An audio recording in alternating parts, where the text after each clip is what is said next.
The shuttle door hissed open with a tired wheeze, releasing a breath of warm, mineral-laced air from the surface of Earth. The starport's upper landing bay shimmered under the late afternoon sun, and the alien students disembarked one by one, with optical shields deployed and hydration units humming gently against their sides. Dilek adjusted his translator band with 2 fingers, his pale green skin darkening slightly at the edges. The humidity felt like a slow ambush. He glanced around, scanning for their assigned human liaison. "Is this normal?" he asked, his voice slow and uncertain. "That depends," said Professor Hedricks, the senior instructor. "If their environment truly has no atmospheric shielding, this warmth may be expected. But it is not advisable to remain exposed indefinitely." Silek nodded, though he wasn't sure if nodding meant the same thing here. He turned just in time to see a tall human with reddish skin, a wide hat, and a limp approach them. The human's legs were wrapped in what looked like gauze, and his arms were pink and peeling. "Sorry I'm late," the human said, squinting behind mirrored sunglasses. "Had a bit of a situation yesterday. You must be the exchange group from Virellian University." Hedricks blinked twice. "You are the liaison." "Yeah," the human said, extending a hand. "Name's Owen Darnell. I'm your guide for the week." Silek looked at the outstretched hand, then mimicked the gesture. "I am Silek. Are you injured?" Owen looked down at his arms and legs, then gave a weak chuckle. "Oh, this? Nah, just a sunburn." Professor Hedricks stepped forward. "Excuse me. That term sunburn is unfamiliar. Has your dermal layer suffered combustion?"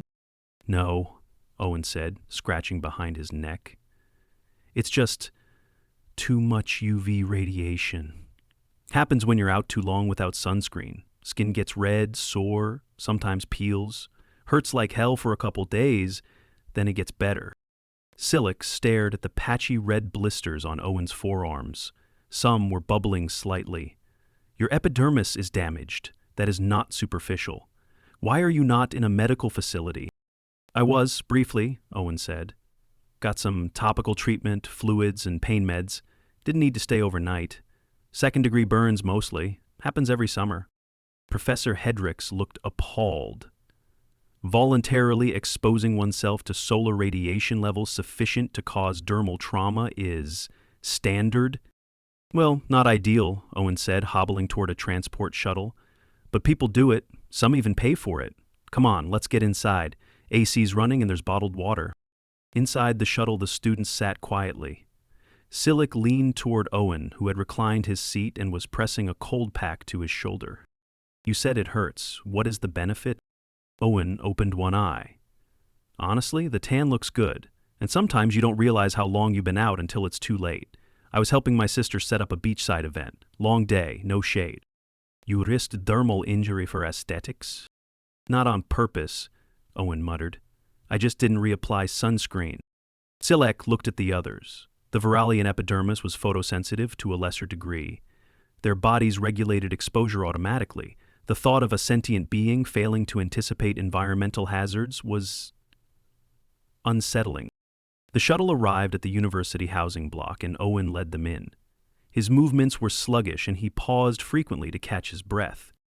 "Are you certain you should be guiding us?" Professor Hedricks asked. "You are clearly still in recovery." "I'm fine," Owen replied, shifting his weight carefully as he walked. "I've had worse." That night, Silek accessed local medical data. The term sunburn returned millions of entries, photos, descriptions, stages of severity. Some looked mild, others alarmingly similar to chemical burns. The second-degree category matched Owen's condition: blistering, pain, swelling, risk of infection. He stared at a public health image of a man with peeling skin and winced. The next morning, Owen arrived with a bottle of white lotion and a grimace. "Sorry, gang. Can't do the walking tour today. Got a fever overnight. I'll pull up the digital version."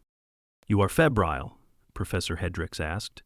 "That indicates systemic stress." "Yeah," Owen said, slumping into a chair. "It's called sun poisoning. Not fun. But I got fluids and electrolytes. Nurse said it'll pass in a day or two." Silek stepped forward. "You describe this injury as common. yet it induces fever and weakness. That suggests systemic inflammatory response. Yep, body goes into overdrive, but it'll bounce back. Professor Hedrex was silent for a moment. Your resilience borders on recklessness. That's fair, Owen replied, trying to lift a water bottle and failing. Could you hand me that? Selek passed him the bottle. It felt strange to assist a creature that had survived open skin trauma with such apparent ease. Later that day, while Owen was resting, the students attended a guest lecture on solar radiation and terrestrial biology. The instructor, a human named Dr. Olena Travers, displayed a graphic of skin layers affected by UVB and UVA rays. She explained melanin production, DNA damage, and the body's repair mechanisms. Repeated exposure can increase cancer risk, she added. But with proper skin care, sunscreen, and early detection, it's manageable. After the session, Selek approached her. How often do humans suffer this? Sunburn? In summer? Millions, she said. But most cases are mild. Severe ones like your guides are less common but not rare. Why not remain indoors? She smiled. Because the sun feels good. It improves mood, helps with vitamin D, and, well, we like being outside. Selek didn't understand. The idea of a species willingly braving an environment that could injure them for intangible benefits like mood was baffling.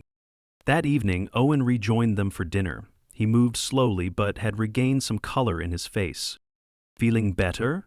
Professor Hedrex asked. Soon, Owen said. Still hurts to wear pants, but...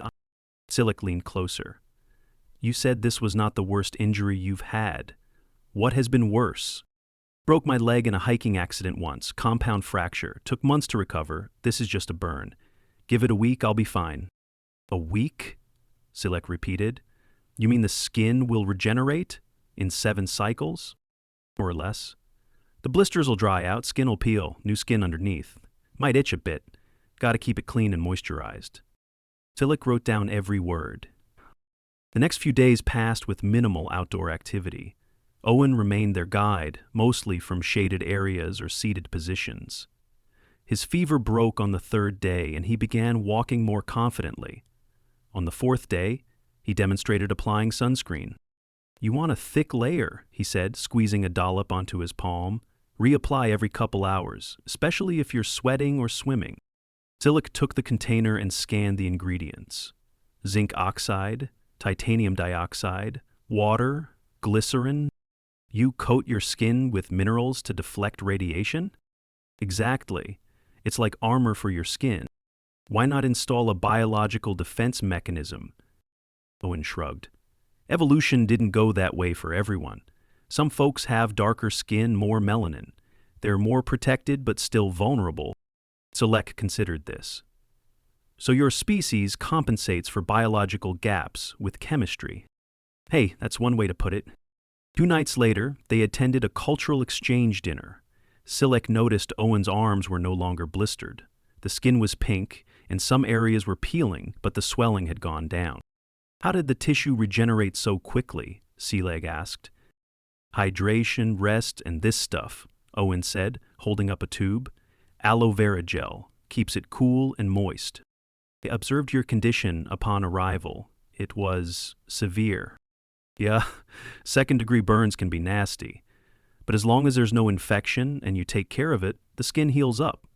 Might get a little scarring if it's deep. Professor Hedrex looked at him. Recovery from dermal trauma of that magnitude in under 1 cycle is remarkable. Owen smiled weakly. It's not magic, just the body doing what it does. And a lot of aloe. Selek looked at Owen's half-healed arms and legs. You were in pain. You had fever. You could barely walk. But you continued to guide us. I signed up for it, Owen said. Didn't feel right to cancel just because I cooked myself like an idiot. Professor Hedrex tilted his head. Your species is perplexing. You risk injury for leisure, and when injured you persist without complaint. Oh, I complained, Owen said. Ask the nurse, I whined like a baby. Selek looked down at his own hands. Perhaps there is strength not in resistance, but in acceptance of pain. Owen looked at him. You're not wrong. As the week ended, Owen's skin began to flake and fall away like tree bark. Beneath it was a lighter, raw-looking layer. Selek watched with fascination as human biology repaired itself. At the departure terminal, Owen walked them to the gate, wearing long sleeves and a wide-brimmed hat. Thanks for putting up with me, he said. Wasn't exactly at 100%. Professor Hedrex extended a hand, mimicking the human gesture. Your resilience was educational. I will update our planetary risk assessments accordingly. Tillich looked at him. You taught me something unexpected. Pain does not always signal defeat. Sometimes it signals growth. Owen laughed. Well, next time, I'll try to grow indoors. As the alien students filed into the shuttle, Selek turned one last time. Owen, your epidermis, is it stable now? Stable enough, Owen said. Still sensitive. No beach for a while. Selek nodded. I will never underestimate your species again. Owen raised a hand. Take care, Selek. As the shuttle doors closed and the engines began to hum, Selek turned to Professor Hedrex. I believe I understand now. The danger was real, but the recovery was just as real. Professor Hedrex nodded. Indeed, a lesson in biology and in character. Selek looked out the window at the sunlit earth below and whispered, just a sunburn. Remarkable. The Virellian students had been quiet for the first half of the afternoon, clustered along the shaded edge of the botanical conservatory while Owen adjusted the misting system with one hand and rubbed a patch of flaky skin on his neck with the other. The past few days had dulled none of their curiosity, only sharpened it into a kind of cautious scrutiny. I do not understand why your epidermis continues to detach, said Tern, watching Owen with a furrowed brow. It appears to be sloughing in layers. It's dead skin, Owen said, examining a peeling patch on his wrist. Comes off when the new layer underneath is ready. Doesn't hurt, just looks gross. Vexiel leaned closer, his eyes narrowing. But the outer layer served a protective function. Why does it fall away if it has not completed its cycle? Because it's damaged, Owen replied, flicking the piece into a trash bin nearby. Think of it like a wall with cracked paint. You scrape off the flaking bits to get to the solid part underneath. Your analogies disturbed me. Owen laughed softly and adjusted the dial on the mist valve again. A fine spray hissed into the air, scenting it with lavender and damp soil. You know, he said, turning back toward them, I can get you guys gloves and gardening shears if you want to help with trimming. Light work. Won't even need to touch the sun. Vexiel looked at the dense rows of flowering shrubs in front of them. These are for decoration? Mostly, yeah, but some are medicinal. That one, he pointed toward a squat plant with broad gel-filled leaves, is aloe. The gel inside is what I've been using on my skin. Tern crouched near it and tapped a note into a small recording slate. So the treatment is derived from flora native to your ecosystem? Yep, been using it for centuries. Works better than most synthetic stuff for burns like mine. Vexiel stepped backward, gaze flicking between the plant and Owen's arms. You extract the internal fluid and apply it directly? Exactly. Just cut a leaf, squeeze it out, rub it on. It cools the burn and reduces inflammation. Tern stood. And this is accepted medical practice? In mild cases, yeah. If it's worse, you'd want antibiotics or steroids, maybe fluids, if you're dehydrated. Vexiel turned to him. Were you dehydrated? Definitely. I had chills and my blood pressure tanked the second night, almost fainted in the stairwell. Susan's eyes widened. You lost consciousness. No. Almost. Caught myself on the railing. Ended up in urgent care. They gave me a saline drip and acetaminophen. Aceta, what? Pain reliever. Common over-the-counter stuff. Vexiel's face darkened. You treat systemic collapse with the retail chemicals?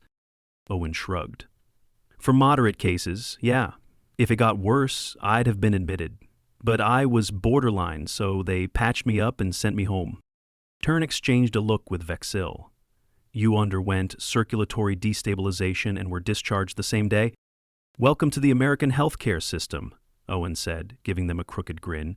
If you can walk and your organs aren't actively shutting down, they send you home. There was a long pause. Listeners, horrifying, Vexiel whispered. Builds character, Owen said, bending to check the soil pH strip near the rose beds. Terrence stepped forward. Do you have permanent tissue distortion? From this burn? No. Might get some discoloration for a few months, depends how deep the blisters were. If the dermis was compromised, maybe a scar. What is the deepest your burns penetrated? Vexiel asked. Upper dermis, maybe mid-layer. I didn't have exposed nerve endings, so no third-degree damage. If skin chars or turns white, you've got a problem. Tierna looked faintly nauseated. And you continued to function with partial dermal necrosis? Didn't really have a choice. My sister's wedding was the next day. They both stared at him. You attended a social ritual while recovering from epidermal trauma? I officiated it. Vexiel blinked. You delivered a public address while experiencing febrile symptoms and skin separation? Owen straightened up. It was outdoors. I wore a linen suit, stayed in the shade, drank a lot of water. Sweated through the vows, but the bride cried, so I think I did all right. Byrne turned away slightly, as if needing to recalibrate his understanding of bipedal endurance. Your species continues to make decisions I cannot categorize. Same, Owen said, wiping his brow with a towel. Honestly, we all kind of stumble through things and hope we don't make them worse. They moved on to the greenhouse interior, where humidity levels were higher but the sun couldn't reach. Owen led them past rows of thermal lamps and nutrient tanks. Do you cultivate any plants for skin repair other than aloe? Tern asked. Calendula sometimes. Coconut oil helps with moisture retention. Vitamin E's good too, though it's debated. Some docs say delays healing. Vexiel tilted his head. Isn't that counterproductive? Yeah, Owen said. That's the thing with human healing, we've got a million suggestions and half of them contradict each other. Then how do you determine efficacy? Tern asked. Trial and error. You try what works for your body. Everyone's different. Some people scar easily, others heal fast. I usually peel for 3 or 4 days, then the new skin comes in. Vexiel pointed to a faint red patch on Owen's collarbone. That area. Why does it appear matte? New skin. Still adapting. No melanin distribution yet. It'll tan or fade depending on how much sun it gets. You mean it is currently unprotected? Yep, gotta keep it covered until it thickens, otherwise it burns way faster. Tern's eyes narrowed. So the same radiation that caused the original damage would now cause exponentially worse effect? Correct. Think of it like a baby lizard. No scales yet. The analogy is worse than the wall paint one, Vexiel muttered. They moved toward the exit corridor, where the temperature dropped slightly. Owen leaned against the doorframe, breathing a little harder than usual. You require rest, Tern said, watching him closely. I'll sit once we're done here, just a little tired. Vexiel stepped forward. This fatigue direct result of your injuries? Partly. Also been sleeping like garbage. Skin itches like crazy and I keep waking up sweating. Tern frowned. That suggests thermoregulation disruption. Yeah, probably. Body's still recalibrating. It's like having a low-level fever you can't shake. Have you considered cryotherapy? Vexiel asked. You mean ice baths? Tried one. Didn't help much. I meant full-body immersion in a controlled hypothermal chamber. Owen raised an eyebrow. We don't have those in residential housing. Darren looked confused. But your species uses them professionally? For pro athletes, yeah. Not for sunburns. So you endure this discomfort voluntarily? It's not voluntary. Just not worth the hassle of getting scanned and frozen for something that'll resolve on its own.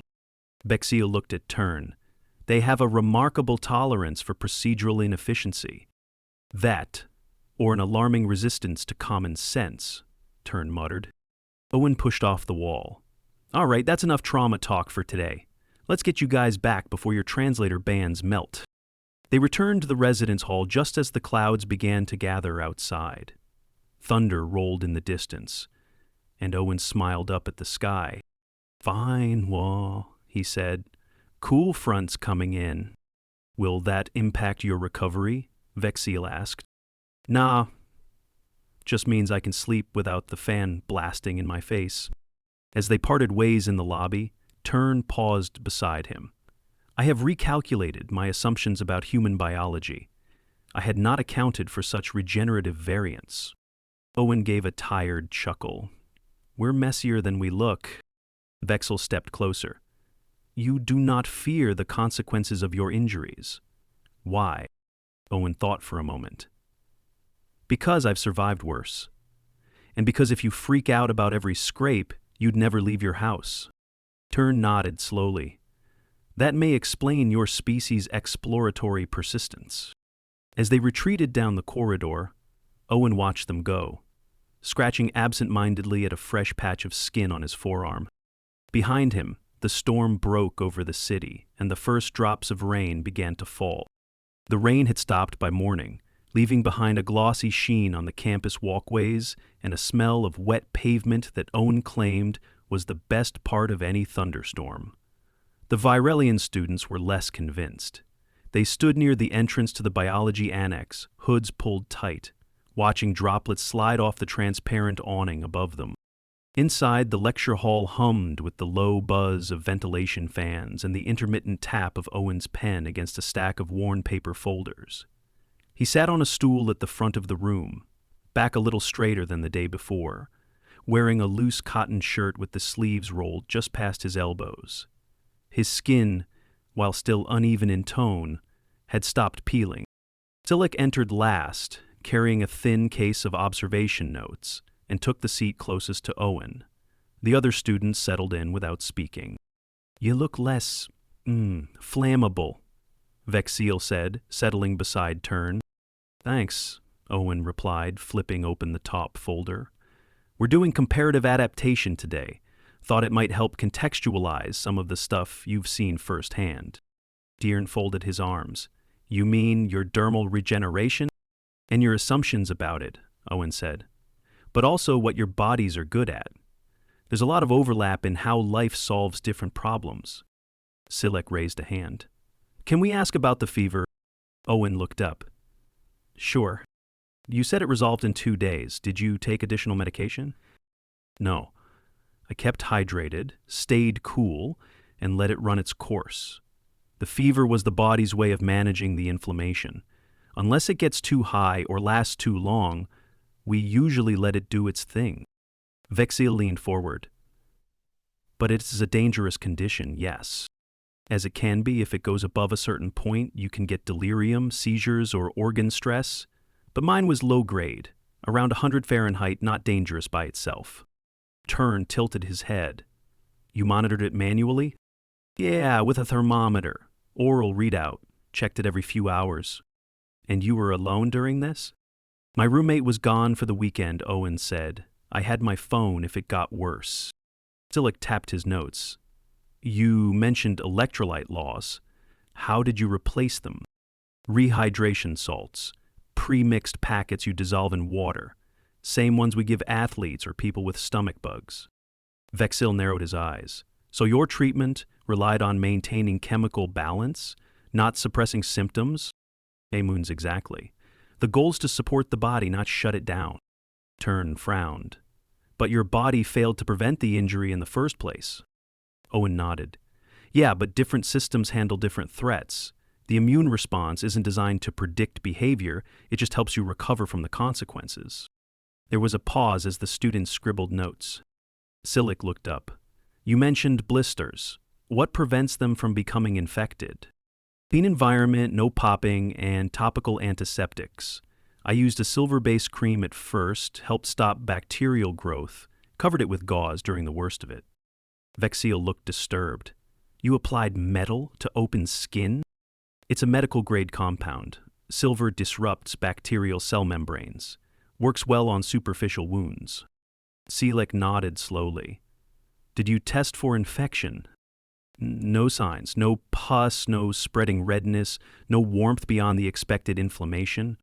Desimir German blinked. You are trained in these assessments? Owen chuckled. Not formally, just personal experience and online resources. Plus, I've had worse burns before. You mentioned that already. Sildak said, "but not the specifics. Kitchen accident 4 years ago, spilled boiling water on my thigh. That one needed prescription ointments and left a scar." Bexil looked at Tern. So this was not his first dermal crisis. Owen grinned. "Definitely not." They moved through the lecture material, comparing Virellian skin's self-sealing microfibers to human keratinocytes. Owen explained how basal cells divided to replace damaged tissue and why scarring occurred when the damage reached below the dermis. An hour passed. Tern raised his hand. "I am unclear on the role of melanin in your healing." "It doesn't help with healing directly," Owen said, "but it protects the new skin from more UV damage. People with more melanin have better natural defense against sunburn, but everyone's vulnerable if the exposure's too long." "So your pigmentation is both functional and aesthetic?" "Pretty much. It adapts over time, too. You tan after repeated sun exposure." Silek frowned. "You actually encourage repeated exposure?" "Some people do, for cosmetic reasons. It's controversial. Tanning beds used to be popular, but now we know they increase cancer risk." Bexia looked alarmed. "You irradiated yourselves recreationally?" "Yeah. It was a thing for a while. Not smart, but widespread." The room fell quiet. Tern finally said, "Your epidermis both recovers rapidly and fails catastrophically, depending on context." "That's a fair summary," Owen said. "We're good at healing shallow wounds. Deep ones, not so much." Silek turned a page in his notes. "How do you track recovery progress?" "Visual inspection, reduced pain, return of normal texture. If it starts itching, that's usually a good sign. Means nerves are reconnecting and cells are proliferating." Bexil raised an eyebrow. "You interpret irritation as progress?" "In this case, yeah." Lecture ended shortly after, the students dispersing to the common room. Silek stayed behind, flipping through his notes once more. "You didn't exaggerate," he said quietly. "Nope. You downplayed it." Owen shrugged. "Didn't want to scare you off on day one." Zalek looked at him. "But it was dangerous?" "It was manageable. That's the difference." Later that afternoon, they gathered again for a debrief session in the shaded courtyard behind the admin building. Owen brought out a tray of iced drinks and dropped into a metal chair with a soft grunt. Tern gestured toward his arms. "You're no longer wearing bandages. Wounds closed up? No more risk of contamination?" Vexiel nodded. "So the cycle is complete?" "Almost. New skin still fragile. Gotta avoid friction in sun for a bit." Selleck leaned forward. "Would you do it again? Get sunburn?" "No." "Would I go outside without reapplying sunscreen again?" "Also no." Tern studied him. "Yet you returned to activity before full recovery." "Because I could. Pain isn't always a stop sign. Sometimes it's just a reminder." Vexiel looked away, absorbing that. Selleck closed his notebook. "We underestimated your adaptability. Most people do. You recover through improvisation? It's kind of our thing."